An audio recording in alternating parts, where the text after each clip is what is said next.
Alors maintenant, on va voir des notions d'intervalle de confiance et de loi statistique, qui sont des éléments que vous avez déjà vus dans d'autres cours de probabilité statistique, mais qu'on va utiliser dans la prochaine section pour évaluer un peu faire des tests statistiques sur nos résultats d'apprentissage automatique.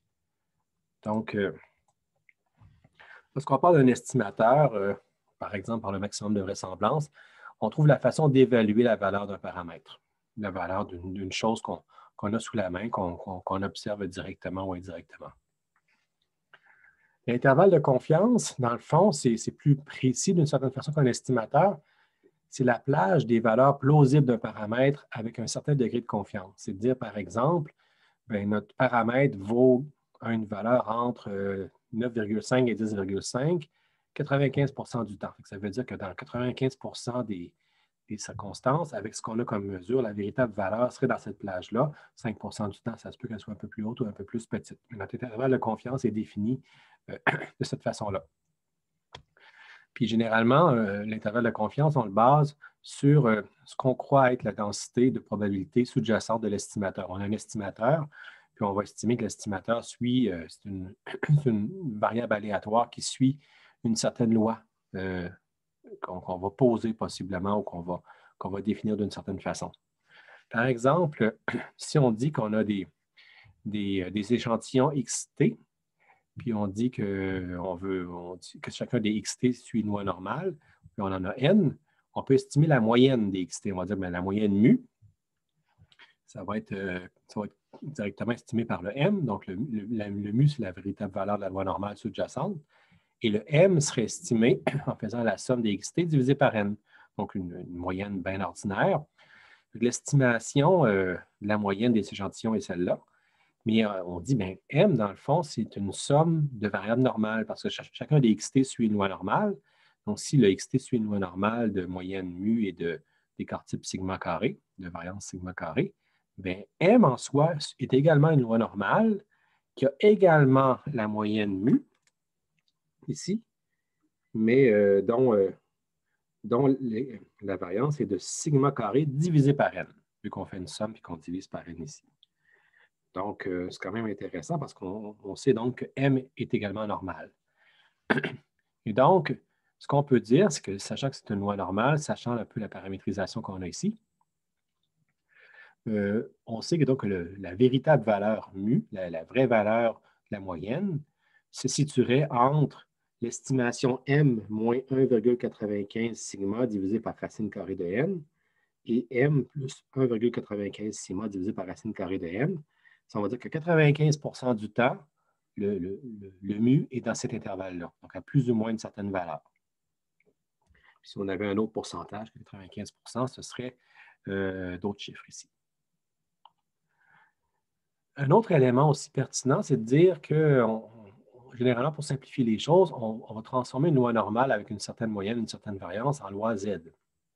Donc, une loi Z, c'est une loi normale où la moyenne est nulle, la moyenne est de 0, et où la variance est unitaire. C'est défini comme ça directement.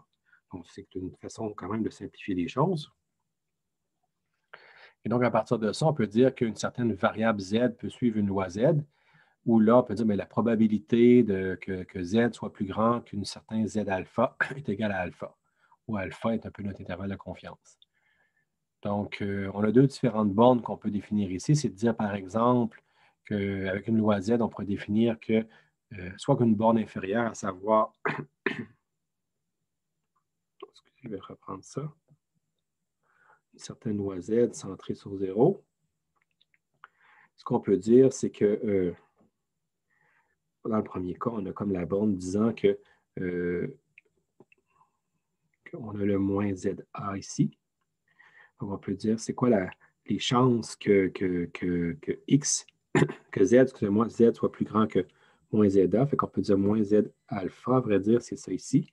Et donc, le 1 moins alpha correspondrait à toute l'aire sur la courbe à droite de notre seuil. Fait qu'on va dire, mais si on est de ce côté-là, c'est ce qu'on voulait. Puis ici, c'est finalement la zone où on est en dehors de l'intervalle de confiance. Fait dans ce contexte-ci, c'est de dire que finalement, on a un certain Z qui nous dit le seuil où on va couper en disant, si on est inférieur au Z alpha, on est à l'extérieur de l'intervalle de confiance. Puis ce qui nous intéresse, c'est toute la plage où on est finalement à droite ici. Et similairement, on a la même chose, mais avec une borne simple de l'autre côté. On pourrait dire que la borne simple qui nous intéresse serait de dire que, encore avec notre loi ici, on est centré là, on pose ça ici, on dit, mais ça, c'est le Z alpha. Et donc, on dit que ça, c'est en dehors de l'intervalle de confiance. La probabilité que notre Z, notre valeur de notre variable aléatoire soit inférieure à Z alpha est égale à 1 moins alpha. Donc, ça veut dire qu'on a cette confiance-là que la valeur soit inférieure à cette borne-là. En faisant ça, on va comme définir la confiance qu'on a par une borne d'un côté ou l'autre. On peut aussi avoir une borne double, où là, carrément, ça va être notre loi normale comme ça, mais on va dire, on va être symétrique, puis on va couper de chaque côté à la même place. Z 0,5 alpha et Z moins 0,5 alpha. Donc, c'est pas moins, c'est moins Z, excusez-moi ici, vu qu'on est centré à 0. Et donc, notre confiance, c'est qu'on est à 95 % confiant qu'on est dans la zone au centre, ou plutôt, je vais me mettre plutôt en dessous, on va être 95 % d'être ici et 5 % d'être à l'extérieur, soit à droite, soit à gauche. Et donc, ce qui est bien, on a travaillé avec une loi Z, c'est qu'il y a des tables qui existent de loi Z où on avait précalculé. Bon, maintenant, avec les ordinateurs, on peut simplement entrer les chiffres et on les a directement. Mais de façon classique, les gens en statistique avaient des tables à ce niveau-là. On pouvait regarder avec un certain alpha, un degré de confiance, c'est quoi les valeurs de Z alpha à utiliser. Et donc, si on fait une estimation de la moyenne de l'échantillon, donc on a M suit une loi normale de moyenne mu et de variance sigma carré sur n. Ça implique tout simplement que m moins mu divisé par sigma fois racine carrée de n suit une loi Z. C'est très similaire à une façon très simple de transformer, mais transformer à gauche en disant, bien, on ramène ça comme étant une loi Z. Et donc, la probabilité que l'estimateur, donc là, c'est intéressant parce qu'on fait un intervalle de confiance sur l'estimation de la moyenne M. Donc, l'estimation dit que la probabilité que M, notre estimation, moins Z alpha sigma sur racine de n, est inférieure à mu, la véritable valeur, donc que mu soit plus grand que ça, et 1 moins alpha. Et similairement, de l'autre sens, la probabilité que mu soit plus petit que la borne supérieure de m plus z alpha fois sigma divisé par racine carrée de n est de 1 moins alpha. Et donc, ça nous fait dire que finalement, sachant que m suit aussi une loi normale, mais avec une variance qui est un peu différente, on est capable d'estimer l'intervalle de confiance sur la valeur de cette moyenne-là d'échantillon. Puis ça vient vraiment, c'est vraiment intéressant dans un contexte où on veut faire des tests sur si la méthode A est meilleure que la méthode B, mais on a les moyennes de taux de classement, par exemple. En regardant les moyennes de taux de classement, on sait que les moyennes de taux de classement, si on suppose que les valeurs suivaient une loi normale, mais les moyennes de taux de classement suivent une loi normale comme ça ici. Et on ramène ça à une loi Z, puis on est capable de faire des comparaisons et déterminer si on est dans les mêmes intervalles de confiance ou pas. Donc, on peut aller plus loin par rapport à ça. C'est quand même quelque chose, un outil très pertinent et archi classique. Là. Je vous apprends. Ce que je vous présente, c'est des éléments qu'on trouve dans des livres standards de preuves et statistiques. Donc maintenant, il y a quelques lois qu'on va utiliser dans la suite, soit la loi du qui carré. La loi du qui carré dit que si, dans le fond, on a des variables aléatoires ZI qui suivent des lois Z, puis ce sont des variables aléatoires indépendantes, on peut poser qu'on a X qui est une somme de Z au carré. Donc, c'est la somme de la variable Z1 au carré plus Z2 au carré plus jusqu'à Zn au carré, fait qu'on en a N variables aléatoires indépendantes comme ça. Mais on va dire que dans ce contexte-là, X suit une loi du qui carré à N degrés de liberté. Donc, c'est comme ça qu'on définit. Donc, c'est un peu la distribution de X par rapport à tout ça. Donc, ça, c'est une loi qui peut être très utile dans notre contexte. Puis on sait que l'expérience, donc, de X avec une loi du qui carré de N, et la variance est de 2N.